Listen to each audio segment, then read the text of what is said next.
we do treat baseball players differently, right? Yeah. Like we don't do this. Kobe Bryant did not get a situation where, hey, okay, you get 3 years of apprenticeship before you take on a starring role. I mean, he's jacking up three-pointers as a rookie against the Utah Jazz, even though he's throwing up air balls. It happens less and less in football, right? Sometimes you'll see a quarterback that'll spend a full year on the bench, but even then, that's almost different. That's learning the offense and the situation. It's different in baseball where there are a series of hurdles that you must eclipse. There are a series of tasks you must demonstrate mastery of before we progress you on to the next level. It's treated much more like a video game with a boss at the end of each level that you have to surpass to get through than other sports. Well, you're going, though, from a mini boss at that AAA level, like the one that you go through halfway through the level, to the big one at the end, like the final boss when you're going to the major leagues. Like, there's a big gap in between.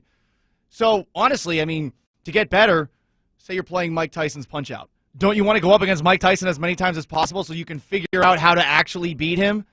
I would want to go up and Tyson? No, I haven't. I've never played the game, but I know that you have to go up all and fight everybody, and then you finally get to Tyson at the end. And that idea of fighting all the way up to get to Tyson at the end and all of a sudden say I don't even get there, like I want to go up against Tyson over and over and over and over again until I can eventually beat him. And I think that should be what that would we be would an look exceptionally for Jarred bad Kelenic. approach. Why? That would be an exceptionally bad approach because Mike Tyson could knock you out with one punch, and you got a slight flash. I love that game. I beat the brakes off of that game on Nintendo.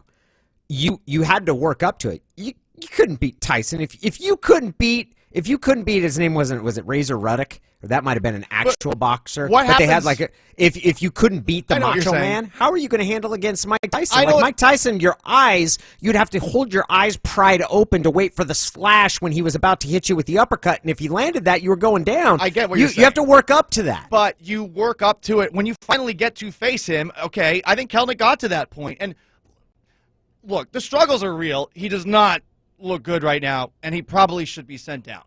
But has he not had glimpses where he looked like he belonged? You could tell. Yes. Okay. Yeah, I agree with you. So if that's the case, it's fair to freak out right now, and this slump is awful and embarrassing. And I do feel for him because I imagine that this is a pretty difficult time finally facing challenges at a sport that he has dominated for his entire life.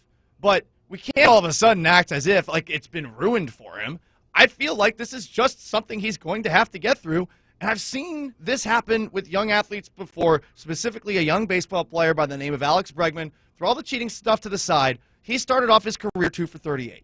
Okay? I mean, 0 for 38, 2 for 38, there is a difference. It's not the biggest difference, though. It's not the biggest. It's a long sample size, and eventually Bregman broke through that, and by the end of the year, by September, he was great.